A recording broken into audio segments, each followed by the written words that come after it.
그 낭산이 사실 지금은 우리가 불교 때문에 남산 위주로 지금 유적이 다 있고 남산을 사람들이 다 찾는데 실제로는 자료상으로 보면 낭산이 삼국시대에는 가장 중요한 산이었고 통일신라 때까지도 초기까지도 중요한 산이었어요.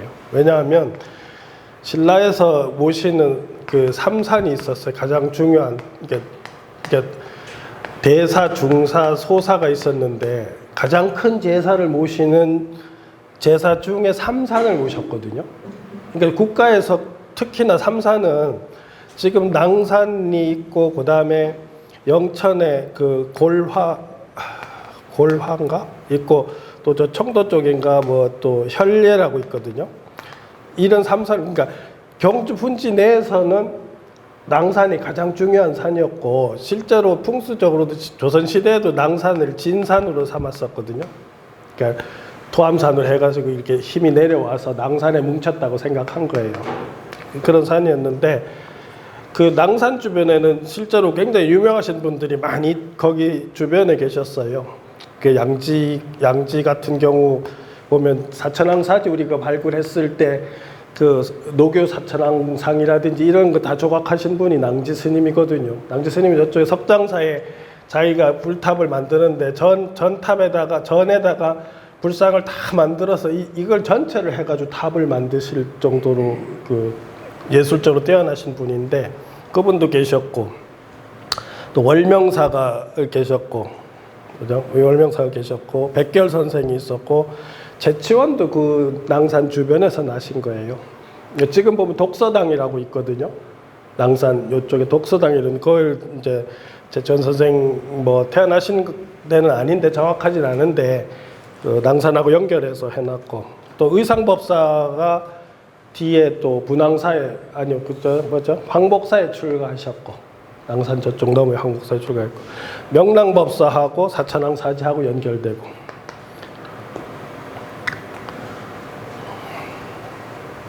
근데 지금 해보려고 하는 거는 이름이 참 이상하잖아요. 낭산이잖아요. 그죠? 낭산이 중국에서는 황하가 이렇게 해가지고 이렇게 뻗으면 이 오르도스라고 있어요. 근데 이쪽에 있는 큰 산 이름도 낭산이 있어요. 똑같은 낭산이 있어요. 낭산이 있는데 해필이면 왜 늑대산이라고 했겠냐는 거예요. 수미산이고 가장 중요한 산인데 늑대산이라고.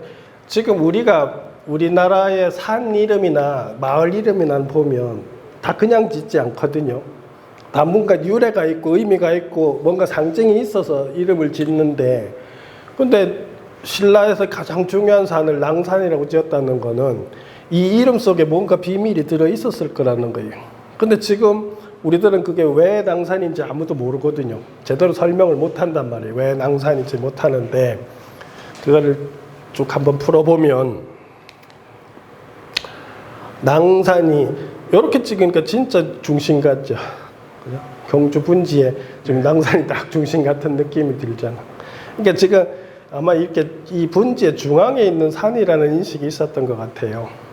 그러니까 이게 그런 상징성을 가지고 있었기 때문에 뭐 신유림도 있고 뭐 다 뒤에 자료 나오는데 어쨌든 낭산이 있고 선덕여왕이 여기 있고 여기는 황룡사지고 요 밑에 앞에가 여기 사천왕사지고 요 망덕사 여기는 신문왕릉 그렇게 돼 있거든요. 이쪽은 월성이요? 월성은 이쪽이죠. 이쪽 이쪽에서 찍은 거예요. 사천왕사지가 보면은 여기 지금 발굴을 했거든요. 사천왕사지가 있는데 이 사천왕사지는 뭐 아시다시피 아까 선덕여왕이 묻히고 도리천에 묻히고 그죠? 10년 지나서 통일이 언제가 됐냐면 676년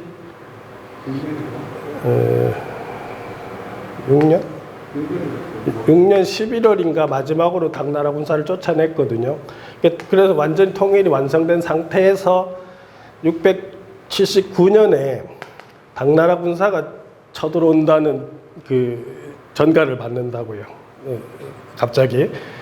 그러니까 이제 문무대왕이 급하게 명랑 스님을 불러서 어떤 방책을 좀 구해라 이렇게 얘기를 하시죠. 그러면 이제 명랑 스님이 사천왕사직 터에 가서 비단으로 이렇게 장막을 치고 금방 칠 수 없으니까 저를 비단으로 치고 사방신을 모시고 신장을 모시고 이 안에서 이제 불단을 임시로 만들어 놓고 여기서 뭐 하냐면 문두루비법이라고 지금 이렇게 돼 있잖아요. 이건 사실은 진언을 했다는 소리예요. 그죠? 그래서 그 뭐 옴마니 밤매옴처럼 특정 진언을 이제 해서 그 주력을 통해서 힘을 미쳐서 서해의 바다를 힘에 미쳐서 배가 뒤집어지게 하는 뭐 이런 술법을 썼다는 건데,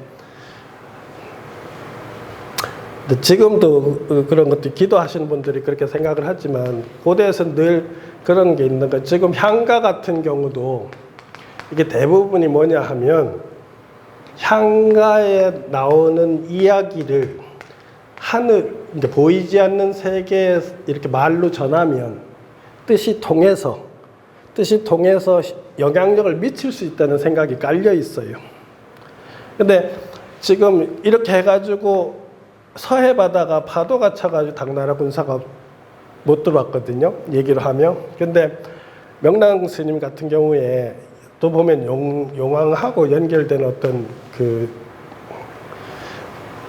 볼 수 있는데, 이렇게 들어오실 때도 보면 어디 우물로 들어가가지고 자기 집 우물로 나오셨다 뭐 이런 표현을 하거든요.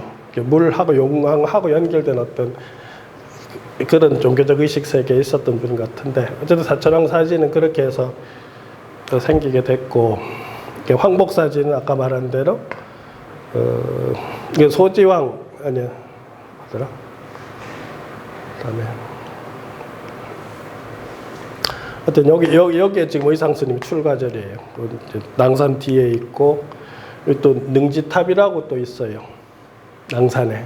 여기는 지난번에 봤지만 그 문무대왕 화장터라고 생각되는 곳인데, 이게 지금 원래는 한 우층 정도로 돼 있을 것 같은데, 지금 박물관에 가면 소조상이라고 해서 흙으로 만든 불상이 나왔어요. 여기 발굴을 할 때. 그래서 박물관에 지금 모셔져 있고, 이게 파편으로 나왔어요. 그 다음에 선덕여왕릉이 이렇게 있고, 낭산이라는 산이 아까 말한 대로 굉장히 중요한 산이었다는 게 뭐냐면, 김유신 관련 이야기에 나와요. 김유신 관련 이야기에 나오는데, 삼국사기에 보면 아까 말한 대로 삼산 중에 하나였거든요. 근데 김유신이 국선이 돼서 활동을 할 때인데, 고구려에서 파견된 백석이라는 간첩이 있었어요. 그래가지고 김유신을 꼬아가지고 고구려에 가가지고 뭐 정탐을 하고 이제 이런 식으로 해서 꼬아서 이제 데리고 가는 거예요. 가다가 영천쯤에 갔을 때 낭자가 셋이 따라오더니 갑자기 신으로 변해서 김유신한테 말하기를, 우리들은 내림, 골하, 혈례 등 세 곳의 호국신입니다 하면서 백석이 간첩이라는 걸 가르쳐 준다고.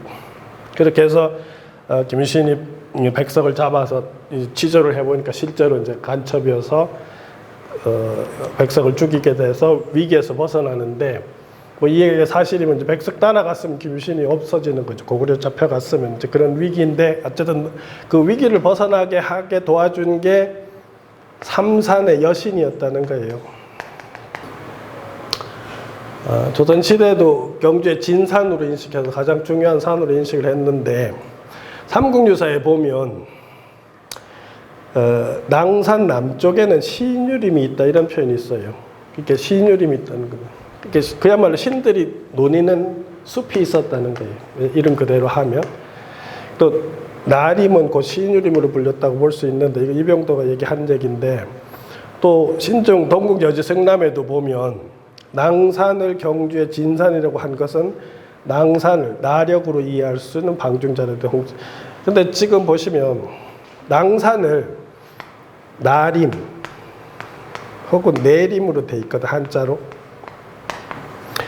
근데 이게 산 이름만 해도 그런 것 같아요. 우리는 왜 신이 내리다 그러잖아요. 그죠? 무당이 신이 내리다 이렇게 하잖아요. 그러니까 이 산 자체를 하늘에서 신들이 내리고 오르고 하는 그런 산으로 옛날부터 인식을 했다는 거예요. 나림산, 내력산이라고 하는, 내력이라고 해도 한자 중고음으로 바꾸면 그게 내림이 되거든요.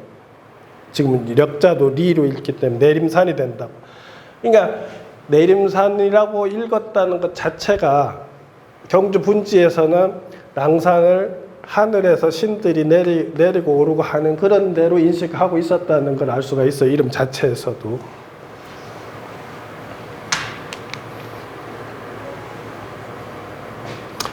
그래서 이건 제가 책에다 써놓은 것 같아요. 내림은 나림산 우리말 내리다와 관련이 있는데 쉽게 말하면 무당에게 신이 내리다 할 때 내리다와 같은 의미를 가진 이름으로 내림산은 천상의 신들이 하강해서 논일던 산이었다. 그래서 이게 이제 시인유립이 되는 거죠. 신들이 논이는 이 산을 숲을 시인유림으로 불렀다. 그 내력은 삼국사에 전한다. 이제 책의 한 구절을 가져온 거예요.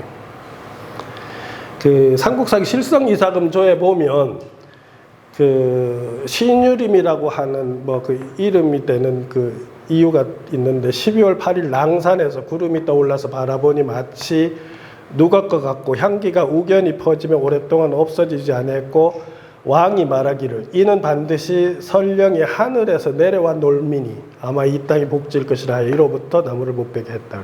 그러니까 신령들이 어쨌든 하강하는 산으로 인식을 했다는 거예요.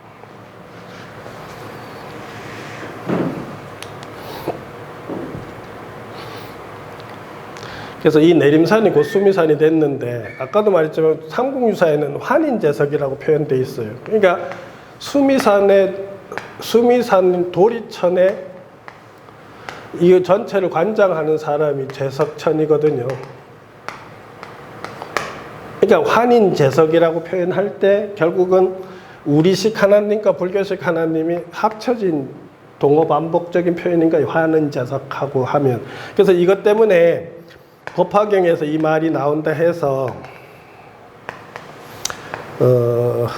조선 후기에 우리 실학자들조차도 삼국유사를 부정할 때, 단군신화를 부정할 때 이 말을 이련 스님이 지어냈다 뭐 이런 표현을 하는데 꼭 그건 아닌 것 같고 그렇게 얘기하기는 아까도 제가 얘기했지만 이미 삼국시대부터 우리의 고유의 한인이 있었고 나중에 불교가 들어와서 제석천하고 이게 결합돼서 할 수 있는 표현이지 만든 거라고 할 수는 없다는 거예요. 선덕령이 이 산의 정상에 도리천이 있다고 생각하고 그것에 묻힌다는 것은 도리천으로 올라가는 것인데 그것은 신령, 선덕이 내려온 고향으로 돌아가는 것이라고도 할 수 있다는 거예요. 근데 이것도 다 똑같죠. 결국은 우리가 하늘에서 환인이 삼해 태백산으로 내려오잖아요. 그래서 삼신산으로 내려왔다가 죽으면 하늘로 올라가거든요. 이런 의식들이 반영이 됐을 거라는 거예요.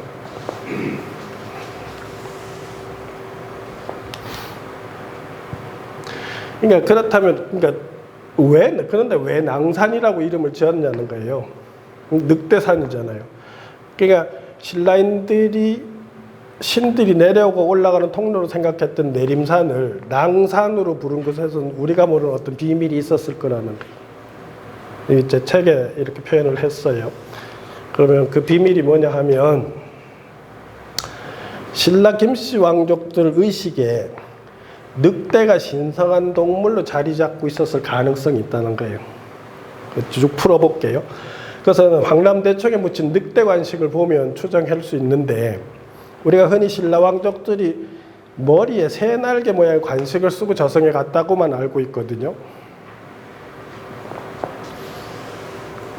근데 새 날개를 쓰고 저승으로 가는 거는 사실 기록에 보면 변진인들은 죽으면 새의 큰 깃털을 함께 묻어준다는 얘기가 기록에 나와요. 삼국지에. 새를 타고 저승으로 간다는 얘기는 변진인들이 그렇다고 나온다고. 기록에 나온다고. 그래서 지금 그 신라 관식에 있는 걸 다 입식을 다들 새날개로만 인식을 한다는 거예요. 그죠? 근데 제가 지금 질문을 하고 지금 풀어보려고 하는 게 뭐냐 하면 이걸 가지고 얘기하는 거예요. 황남대청 북분에서 나온 거예요. 근데 지금 옆으로 보이고 이건 지금 세워놓은 건데 이게 지금 새로 보이냐는 거예요. 저쪽으로 봐도 그렇고 이쪽으로 봐도 새로 안 보이잖아요. 그죠? 이 황남대청 북분에 돌아가신 그게 왕이거든요. 왕이 관식을 쓸 때 이런 걸 쓰고 갔다는데 이건 분명히 새가 아니잖아요. 그죠? 지금 이쪽 보면 더 이건 제가 황남대청 특별전 할 때 제가 직접 찍은 거거든요. 지금 이게 없어요. 경주박물관에 없고 서울박물관에 있어요. 뺏겨서. 경주박물관에 이게 없거든요. 그래서 그 특별전 할 때 제가 그때 다시 찍은 거거든요. 요쪽으로 지금 보이는 게. 저는 이게 늑대관식이라는 거예요. 근데 그거를 설명하는 구조가 아까 처음에도 얘기했지만 우리는 고대사는 고대 문화를 풀 때 자꾸 반도만 가지고 이해하면 안 된다는 거예요. 왜냐하면 제가 늘 강의하면서 쭉 얘기하지만 신라 김씨들은 기본적으로 초원에서 들어온 조상을 둔 사람들이 초원 세력이에요. 초원 세력인데 우리가 지금 초원 문화를 유교적인 시각 때문에 초원 문화를 굉장히 멸시하고 부정적으로 보는데 실제로 세계사를 보셔요. 흉노가 기원전 3세기부터 해가지고 기원 1세기까지 전 초원지대를 다 장악해가지고 한나라하고 경쟁해서 사실 한고조를 포위해가지고 해서 거꾸로 한나라에서 공주들을 바치고 저기 그 많은 뭐 비단이나 이런 걸 바쳤었거든요. 그 다음에 선비 세력이 또 바로 했었고, 그 다음에 유연 세력이 발효했고, 그 다음에 돌궐이 발효하고, 그 다음에 이제 나중에 요나라가 나오고, 그 다음에 이제 몽고가 나오거든요. 원나라가 나오는데, 이 사람들 대부분이 뭐냐 하면, 늑대를 조상신으로 생각하는 사람들이에요. 그리고 저승하고 소통하는 동물로 생각하는 사람들이에요. 무슨 소리냐 하면 이 수천 년 동안 이 초원에서는 늑대를 그렇게 자기네 조상이라고 생각하고 저승길의 안내자라고 생각하고 했던 그런 문화를 가지고 있었는데 그런 문화가 있었던 초원에서 김씨가 들어왔다는 거잖아요. 근데 지금은 어느 정도 그걸 자꾸 인정하는 분위기잖아요. 김씨들이 글로 들어왔다는 게. 그렇게 보면 우리는 지금 이 문화가 사라졌지만 언젠가 일시적으로는 늑대를 그렇게 생각하는 문화가 신라에도 있었을 가능성이 있어서 이런 유물이 나왔다는 게 지금 제 생각인 거예요. 그럼 이것도 다른 데서 나온 거거든요. 이 음자관식인데 이런 것도 다 새가 아니란 말이에요. 지금 표현이. 그러니까 새 날개 입식이 없다는 게 아니고 새 날개 입식도 있지만 늑대 관식도 분명히 있었다는 거예요. 일시적으로. 이게 이런 거는 천마총에서 나온 거는 이런 거는 새 날개로 볼 수가 있다는 거예요. 그죠? 그러니까 이거하고 지금 저쪽 객과하고 분명히 다르다는 거예요. 새를 표현한 게 아니라는 거죠. 근데 재밌는 거는 여러분들 아마 이 관식에 대해서 신라 문화를 설명할 때 상징이나 대표 물건으로 내세우는 걸 본 적이 없을 거예요.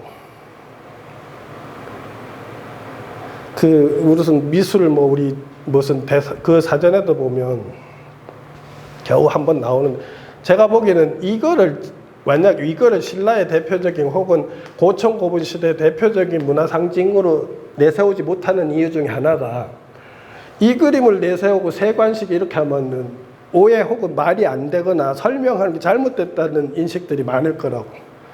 그러니까 뭔가 설명하기 거북하니까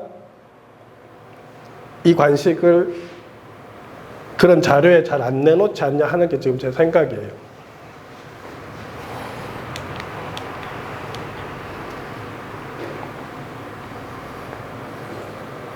그래서 이게 제 책에 있는 얘기, 이 늑대 관식은 고분유물 소개할 때 잘 등장하지 않아요. 그래서 일반 대중들한테 호기심을 자극하기에 충분한 이 유물을 왜 소개하고 설명하지 않았을까? 그것은 아마도 이 유물의 특이한 모습 때문일 건데 지금까지의 상식으로는 늑대 얼굴을 한 이 유물이 황남대청 등 고청 고분에 묻힌 이유를 설명하기 어려울 거라는 거예요.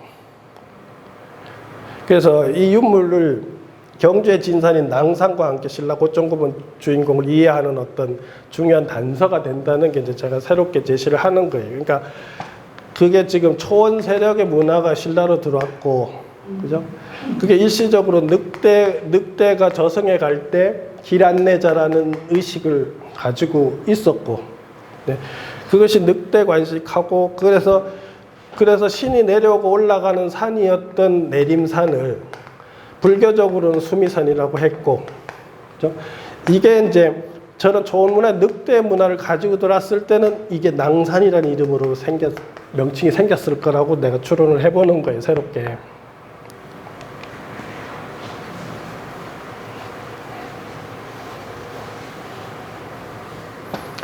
그러니까 이거는 뭐 지금 우리가 대충 많이 받아들이는 거. 늑대를 조상으로 생각하면서 신성시했던 사람들은 유라시아 스텝 초원에서 활동하던 사람들인데 그들의 문화가 신라까지 유입되었다고 볼 수 있고 최근 들어 신라 김씨왕 쪽의 조상이 흉노족이라는 설이 힘을 얻고 있고 문왕 비문에 기록된 김일제는 흉노의 후예인 게 지금 밝혀졌고 김일제 계통 신라 왕족이라는 기록은 여러 곳에 보이고 최근에는 당나라에 살던 신라 여인의 비문에서도 확인됐고 이게 뭐 대당 김씨 부인 지묘 해가지고 나왔어요.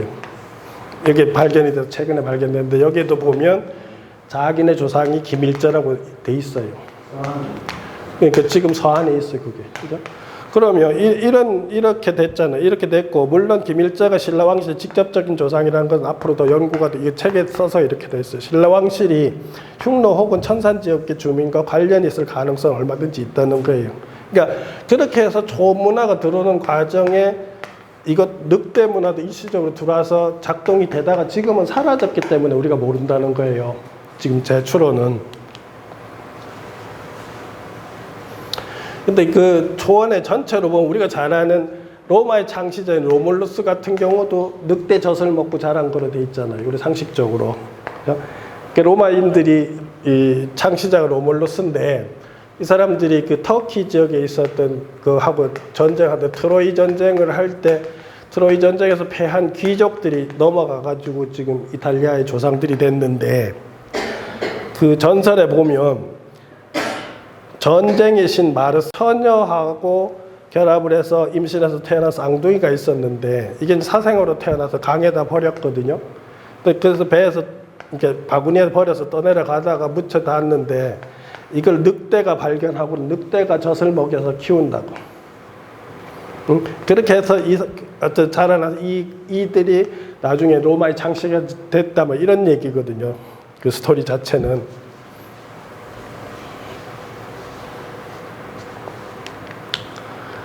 근데 투르크인의 조상도 늑대로 됐어요. 이 사람들이 돌궐이거든요. 늑대 후손으로 돼 있어요. 보면 이 사람들은 어떻게 돼 있냐면 원래는 가스피해 지역 이쪽에 어디 살았는데 이웃 종족이 들어와서 침공해가지고 다 죽였어요. 공동체 구성을 다 죽이고 한 어린애 애기 하나만 남겨놨는데 얘마저 잡으러 오니까 늑대가 얘를 업고 고창국으로 넘어와요. 고창국으로 넘어와서 동굴에다가 애를 키워요. 근데 동굴에서 자라서 늑대하고 결혼을 해서 함께 해가지고 10명의 자식을 낳는다. 근데 이들 중에 아사나 씨가 있는데 이 사람이 돌고래 시조예요. 그러니까 늑대의 자손인 거죠.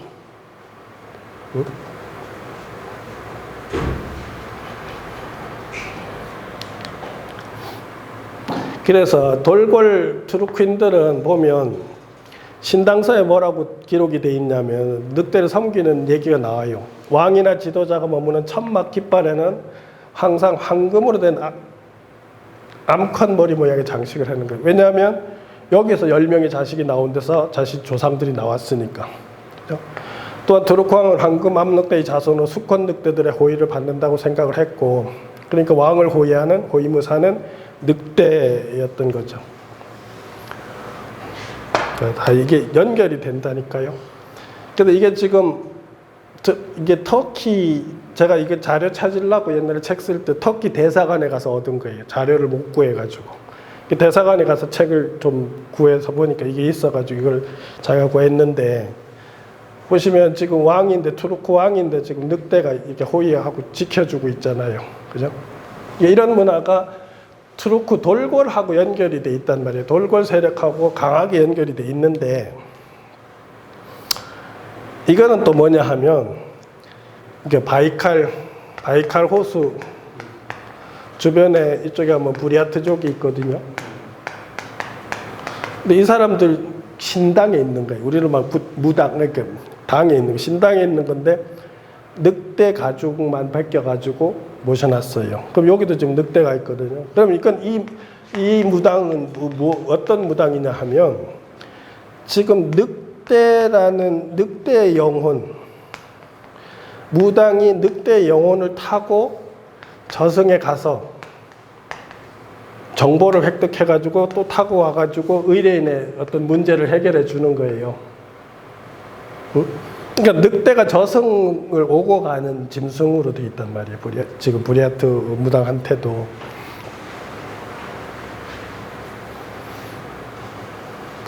근데 이런 게 아까 쭉 말한 그 초원의 주도 세력들이 다 늑대와 관련되는데, 오선 왕도 보면 어린 시절 늑대가 젖을 먹여서 키웠다는 얘기가 있고, 징기스칸 조상도 푸른 이리와 암사자의 후손이다 이런 얘기가 있거든요.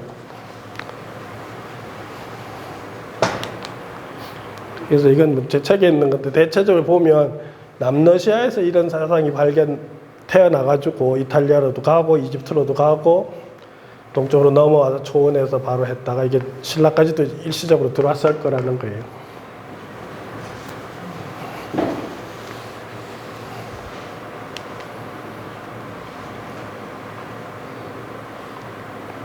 그래서 신라인들이 늑대 관식을 사용하고 신성한 산을 낭산이라고 부른 이유는, 남러시아에서 출발한 트루크인들의 조상들, 그들은 남러시아 동쪽 이도에서 알타이 바지리크, 요 바지리크 문화하고 신라 그 적성목각군하고 연결을 많이 시켜요. 적성목각군.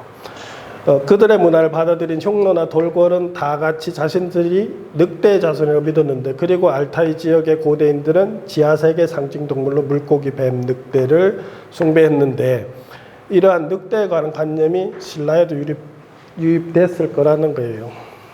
지금은 사라졌지만. 근데 제가 강의하면서 우리한테 여우무당도 있었을 거라고 얘기했잖아요. 이렇게 생각하시면 돼요. 여우무당도 분명히 보면 추론해보면 있었을 건데 지금 전혀 우리 모르고 있잖아요. 그죠? 그러니까 지금 이 늑대 문제도 우리 고대 문화에 있었는데 그 이후에 언젠가 뚝 끊어지면서 우리가 지금 잊어버렸을 거라는 거예요. 같은 추론을 해보면. 그리고 또 한 가지 보세요. 신라 후기 지배충어가 투르크어라고 하는 게 지금 학술적으로 밝혀졌어요. 이렇게 투르크가 지금 돌궐이거든요. 근데 강기른 교수가 신라 후기 지배충어는 터키 어휘가 절대적인 세력을 가져. 이게 이제 투르크어란 말이에요. 이 투르크 돌궐이라는 세력이 얼마나 봐요. 이 초원에서 바로 해가지고 중앙아시아를 다 점령하고 터키까지 들어가고 그 다음에 중앙아시아에서 내려가서 인도 북부까지 다 점령한 세력들이에요. 엄청난 그 종족이 지금 터키 사람들은 자기네 조상들이 돌궐이고 그 조상이 흉노라고 한다고요. 그렇게 가르친다고 교과서에서도. 터키에서.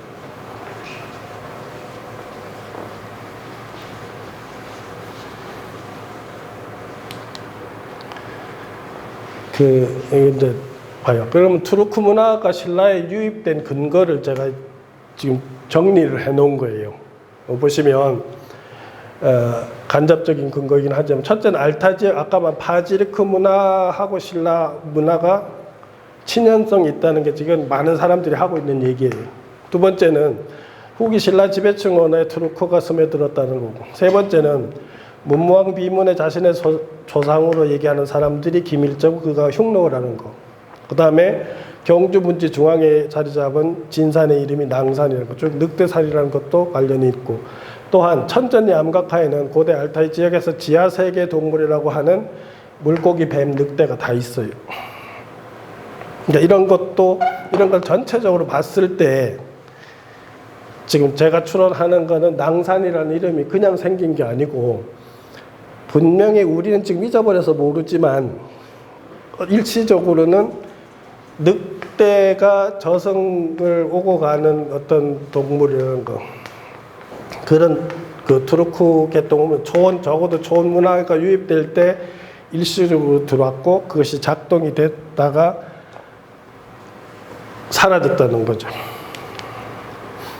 그래서 결론을 내리면 내림산자 시인유림이 낭산을 불린 이유는 이러한 정황들을 모두 고려해서 보면 황남대청 북분에서 출토된 늑대 모습을 한 은재관식은 흉노나 트루크인 문화가 유입된 것으로 이해할 수 있고, 이는 잠시나마 신라 왕족들이 늑대를 저승길의 안내자로 인식하고 있었음을 말하는데, 신라 왕족들이 늑대 관식을 머리에 쓰고 저승에 갔다는 것은 그들의 뿌리와 관련된 중요한 정보를 제공하는데, 즉 그들이 어떤 형태로든지 북방문화, 특히 천산이나 알타이 지역 사람들과 관련이 있을 가능성을 보여준다는 거예요.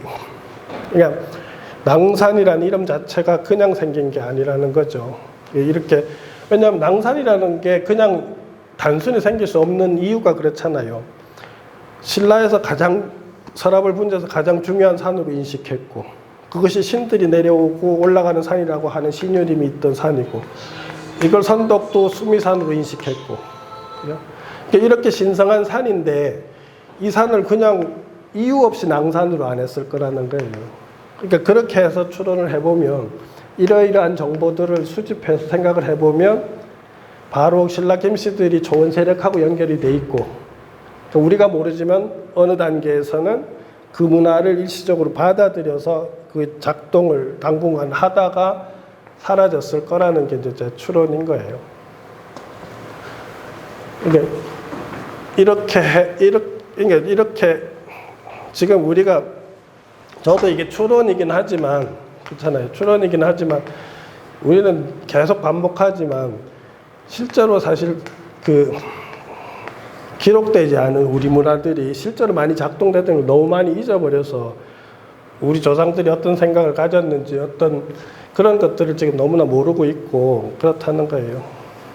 그래도 이것도 그냥 어떤 제 추론이긴 하지만 이렇게 한번 생각해 볼 수 있다는 거예요. 예. 여기까지. 예,